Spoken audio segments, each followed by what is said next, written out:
Hello, I'm Brian Tracy, and welcome to this program on selling. I've spoken to salespeople all over the world. I've spoken to them both in their languages and with simultaneous translation. I've spoken to thousands of people in the Far East, Australia, New Zealand, Latin America, throughout Europe, and I speak to about 50 to 75,000 salespeople each year in the United States and Canada.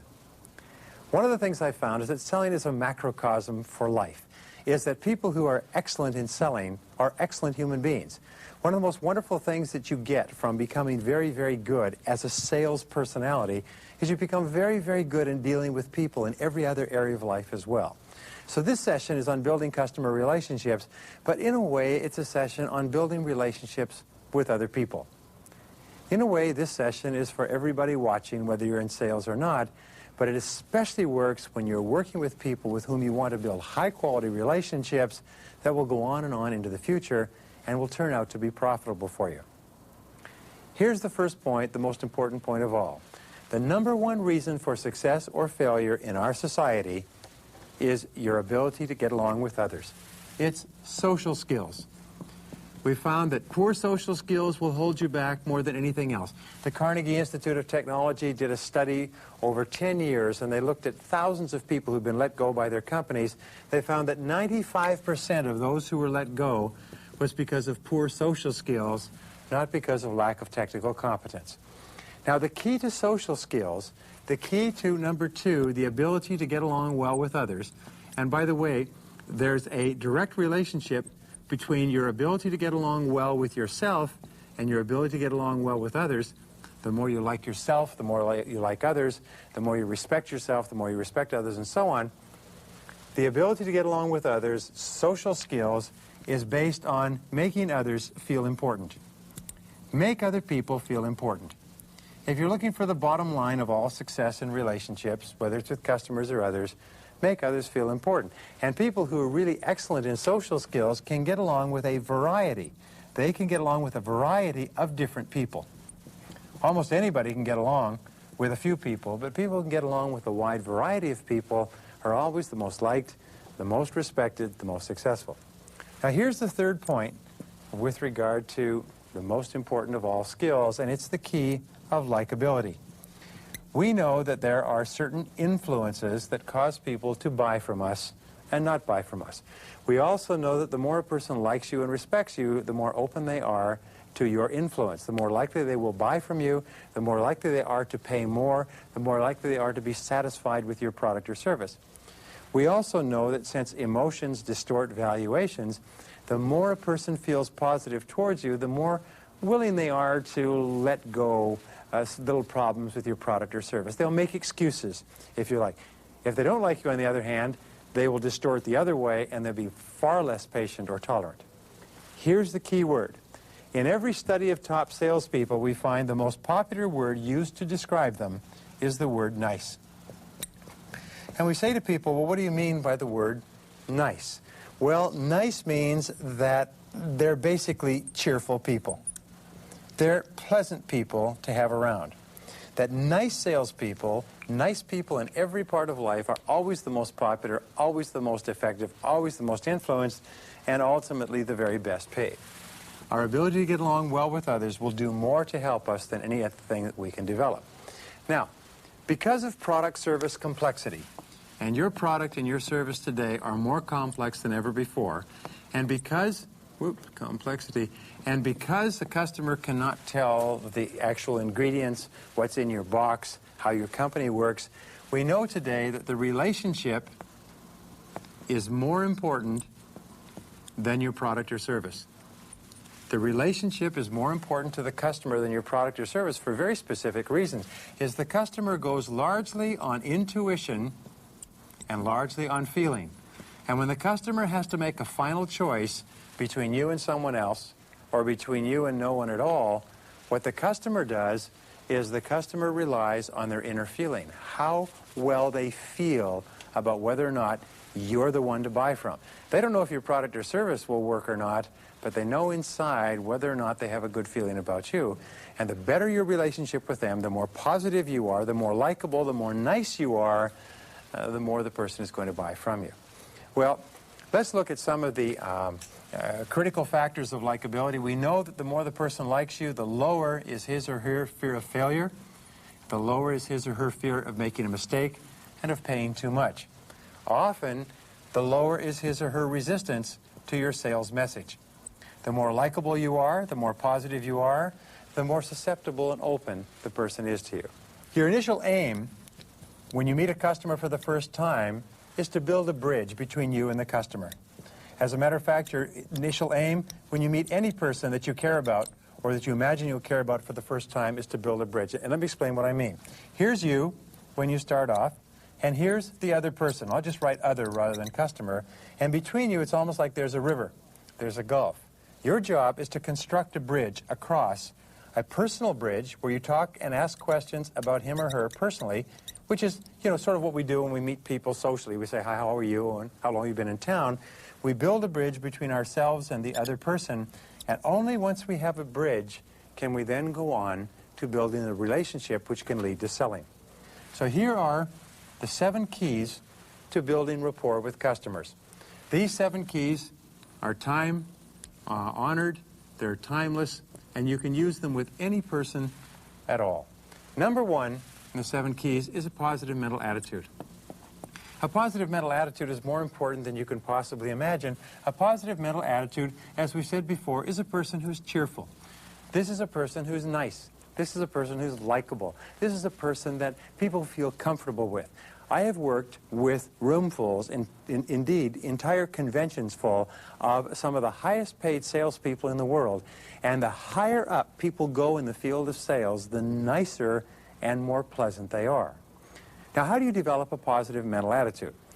There's a basic rule that a positive mental attitude, which goes hand in hand with success in virtually any field that involves other people, a positive mental attitude is a positive and constructive response to stress and to difficulty. The time that you have a positive mental attitude is when things are going wrong, not when things are going right. Anybody can be positive when things are going right. It's when things are falling apart. So therefore, you pre-prepare in your mind and you resolve that no matter what happens, you're going to keep your mind up. You're going to keep yourself positive. And here's the best rule of all. It is to always look for the good. Always look for the good in any situation. Always look for the positive part of any situation. Always interpret things positively. Here's something that we know from the work by Dr. Martin Seligman at University of Pennsylvania. What he found was that successful people, people who are optimists, always have a tendency to explain things to themselves and to others in a positive way. He called this explanatory style. If something went wrong, they put a positive twist on it. If they had made a mistake, they said, boy, that's too bad. Well, we'll do it better next time. If they had difficulties achieving a goal, they'll say, well, we'll achieve it next week. In other words, they always interpreted things positively, and here's the key. The way you interpret things to yourself determines how you feel about them. If something goes wrong in your external world and you say, well, there's something to learn from that. If you look within it for a valuable lesson, you say, what can we learn from this? Or I guess everything comes to teach us something. I wonder what we're meant to learn from this. When you explain things positively to yourself, especially in times of difficulty, you develop a positive mental attitude. You remain positive, and the key to being positive is to smile, relax, and be easygoing.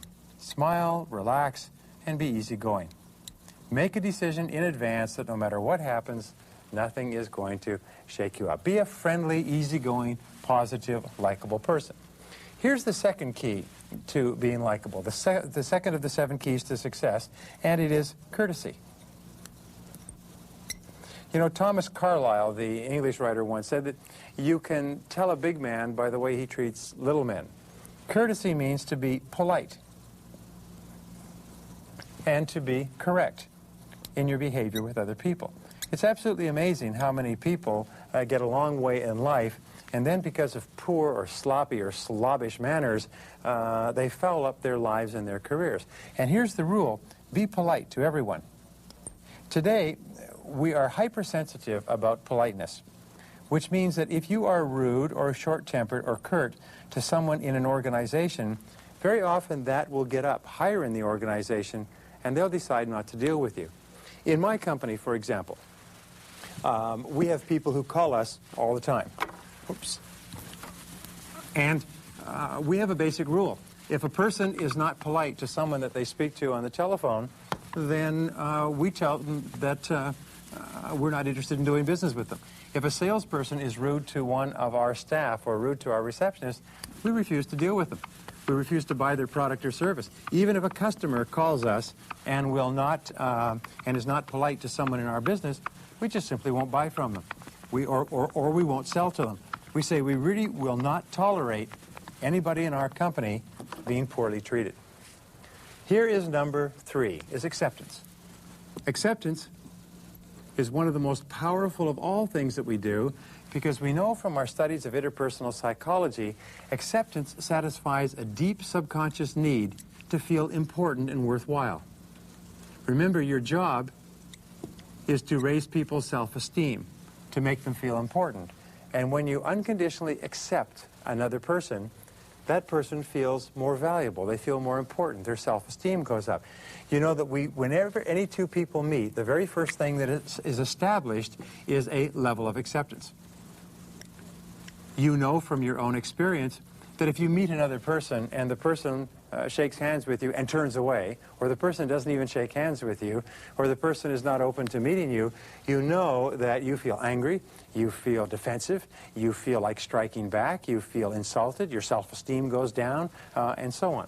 But we also know that when you meet a person who smiles at you and shakes hands and is pleased to meet you and is happy to see you, we find that you feel good about yourself. So when you meet a new person, the very first thing you do is you shake hands firmly. And by the way, a firm handshake is very important. You shake hands firmly and you say, it's a pleasure to meet you. Thank you very much for your time. I really have been looking forward to talking to you. In other words, make it clear that this meeting with this person is important, and they will feel more valuable and important themselves, even if they are powerful people in large organizations. Now, the second part of acceptance is unconditional positive regard. Unconditional positive regard. Unconditional acceptance. But it means, and it's a psychotherapeutic term, it means that you are completely non-judgmental. And you know, it's interesting, most of us have been raised with a lot of psychological anxieties over being negatively judged by others. When you are completely unconditional in your acceptance, when you are completely non-judgmental, you make people feel very relaxed and comfortable around you. Psychotherapists find that the only way they can help a person is if the person completely relaxes and trusts them. So what they do is they practice a therapeutic detachment, which consists of unconditional positive regard and being completely non-judgmental in whatever the person says. The more a person can unload and talk to another person freely about what's in their mind without the other person reacting negatively in any way, the more relaxed and comfortable a person becomes. In all your relationships with other people, this is critical, and it's vitally important in your relationships with your customers. Practice unconditional acceptance so that when they think of you and when they see you coming, they feel good about themselves. This will translate into wonderful relationships and often into long-term business. And the third part of acceptance is to smile. Smile is really important. When you smile at another person, when you are glad to see him or her, when you smile at them across the street, first of all, when you smile, your self-esteem goes up. But second of all, when you smile, their self-esteem goes up as well. When you smile at a person, you say, I recognize you as a valuable and worthwhile person. And just a smile is all that it takes. If you have staff, smile at your staff. If you have children or spouse, smile when you see them. If you have friends, smile when you see those people as well. Smiling is one of the most powerful ways to build strong relationships. And you'll find your very top salespeople tend to be very genial. They tend to be very genial in that they smile a lot. That doesn't mean that you go around with a big grin on your face. It just means that you're a pleasant, happy person to be around. Here's a question. Would you like to buy from someone who is happy or someone who is sad? Would you like to buy from someone who's positive or someone who's negative? Would you like to buy from someone who's cheerful or from someone who's a pessimist? And the answer is that you'd probably like to buy from someone who's more cheerful. Now here's the fifth. It's agreeability. Be agreeable. Be agreeable in all your relationships with others. There's a basic rule that, with regard to agreeability, that says if you want to get along, you have to go along. What we know is this, is that people like agreeable people. People like people who are friendly and who go along with them, people who go with the flow, and nobody likes a person who's argumentative, complaining, difficult, doesn't like the way things are going on. So here's the rules with regard to agreeability. First of all, never argue or disagree with other people. If a person says your price is too high, you say, I understand exactly how you feel. Others felt the same way, but this is what they found when they actually learned what we could do. I can get it cheaper from your competitors. Well, that's all right. Many people that we spoke to, when we spoke to them initially, felt that they could buy it cheaper from someone else until they found out what we could do. Never be disagreeable. Always agree. Second point is never tell people that they're wrong. When I was a young person, I used to argue a lot, and I was a very good arguer, but I also found myself spending a lot of time alone. Never argue or disagree or tell a person they're wrong, because if you do you know what it does? It tells them that they as people are wrong, that they as people are not good. It lowers their self-esteem. It makes them angry and defensive. And finally, third, if something is unimportant, let it pass. If someone says something that is inaccurate, like so-and-so paid $5,000 for something when you know it was $4,000 or $6,000, if it's not important, let it pass. There's a rule that says that don't make me wrong even when I am. Don't make me wrong even when I am. And especially don't make people wrong in front of other people. By the way, if something is important and you can't let it pass, instead of saying you're wrong and disagreeing, use what is called third-party disagreement. Third-party disagreement is where you put the words into the mouth of another person. You say something like this. Well, that's an interesting point, but how would you answer the question if someone were to ask you this? Or how would you respond if one of our customers were to say this about that particular point? What we found is this, is that if the person has a good answer, they can answer it, and there's no problem. You say, oh, that's very interesting. If the person doesn't have an answer, they can actually back off without loss of face, because the person that they're actually arguing with isn't even there and doesn't even exist. The very best conversationalists are those who bring up disagreements on critical issues. They bring up those issues and they put those disagreements in the minds of other people. Well, here's another characteristic of raising self-esteem, and it's admiration. Admiration raises the self-esteem of others because it makes people feel good about the things that they have and the things that they are. Here's some of the areas where you can practice admiration. First of all, you never go wrong, is with personal appearance. People like to feel that they look good. So when you compliment a person on their clothes, when you say that you like their clothes, you like their shoes, you like their tie, their dress, their briefcase, when you tell them, and here's great winners, say, boy, have you lost weight? One of the most complimentary things that you can say to anybody in our society is, have you lost weight? And even if a person hasn't, they feel pleased that you've noticed. You can also admire people's traits and qualities. If a person has a reputation for being very punctual, you can say, boy, I sure admire your punctuality. I wish I could get a hold of that. If a person has a reputation for being a hard worker, say, you know, you're one of the hardest workers in this industry. People love to have their qualities admired by others. Remember, people have invested a lot of their emotions in who they are and how they appear. And if you recognize those things, what will happen is that their self-esteem will go up. Another thing that you can admire of people is their possessions, especially at home or work. What we find is that people invest a lot of their emotion, a lot of their self-esteem in the things that they buy. When you compliment a person's car, when you compliment a person's briefcase, when you're in a person's home and you compliment their furniture or their artwork or something special that they have in their house, when you compliment anything that a person has acquired or paid money for, their self-esteem goes up and they lean toward you almost the way a flower leans toward the sun. They like you better because you make them feel better. Another thing that you can admire of other people is to raise their self-esteem and to build this relationship is their accomplishments. If a person has a degree on the wall go and look at it and study it carefully and comment on it.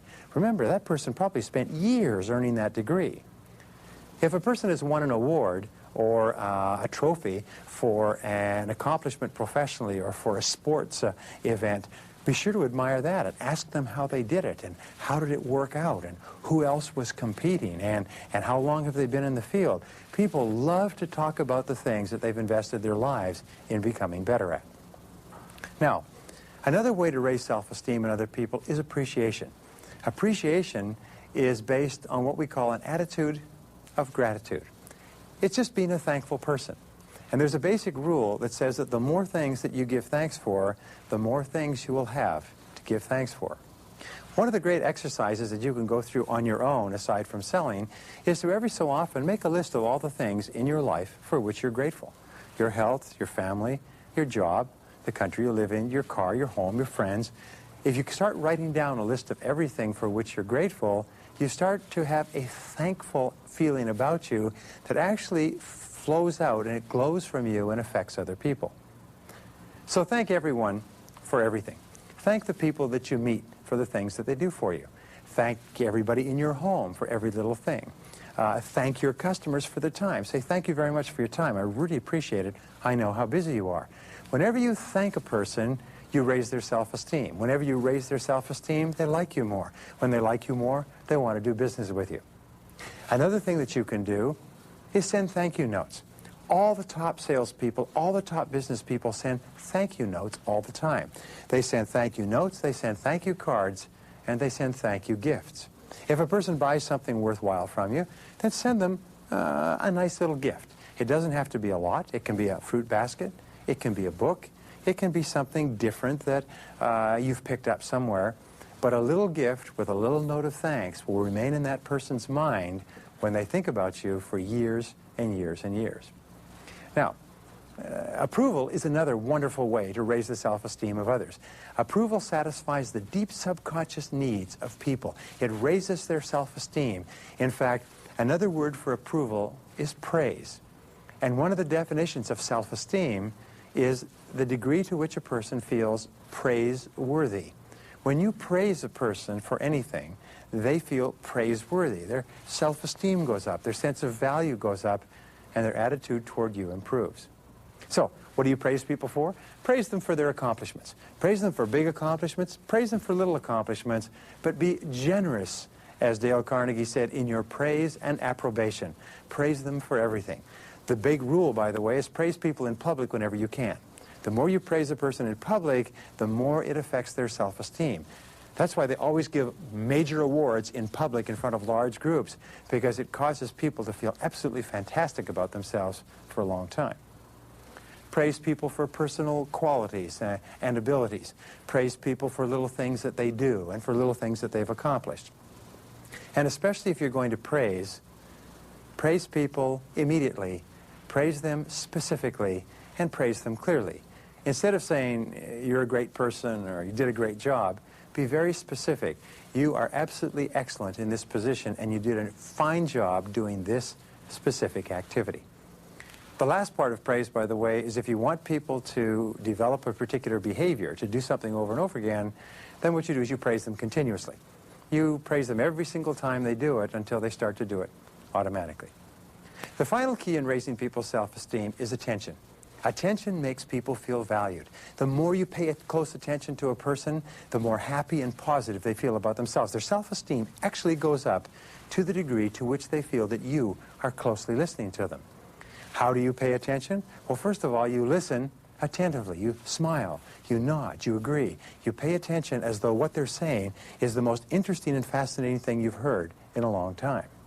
Second of all, you listen actively. Lean forward. If you're standing up, lean your weight forward on the balls of your feet. A person can't even see it, but they can actually feel the intensity of the attention that you're feeling, that you're expressing. And listen actively with your hands and your body and nod as though you are really involved in the conversation. Be sure to say things like, I agree, and you're right, and yeah, that makes sense, and yeah, that's good, geez, yes, smile. Sometimes when I sit in on a public talk by someone else's, I sit right down by the front and I nod and smile and give the person continual feedback that he or she is doing a great job. And it's amazing, out of a large audience, that person will gradually focus in and will be communicating almost always with me. Try it yourself. Wonderful words that you can use when you're talking to a person. Say, I understand exactly how you feel. You know, if that happened to me, I'd feel the same way too. Telling people that you understand and that you agree with them and that you really value what they say really raises their self-esteem. Now finally, I want to end this session with what I call the law of indirect effort. The law of indirect effort says that we achieve our goals involving other people more indirectly than directly. Rather than going after the things we want from others directly, we instead turn it around and we go after them indirectly. First of all, it says that if you want others to be impressed by you, then be impressed by them. If you want to have a friend, be a friend. If you want to have others help you, then you help them. If you want to be happy, make others happy. If you want to feel good about yourself, make others feel good about themselves. And finally, the most important of all rules in relationships, in sales or anywhere else, is to practice the golden rule. Treat others the way you'd like them to treat you. Make them feel good about themselves the way you'd like them to make you feel good about yourself, and you'll be successful not only in selling, but in everything you do and with everyone you meet.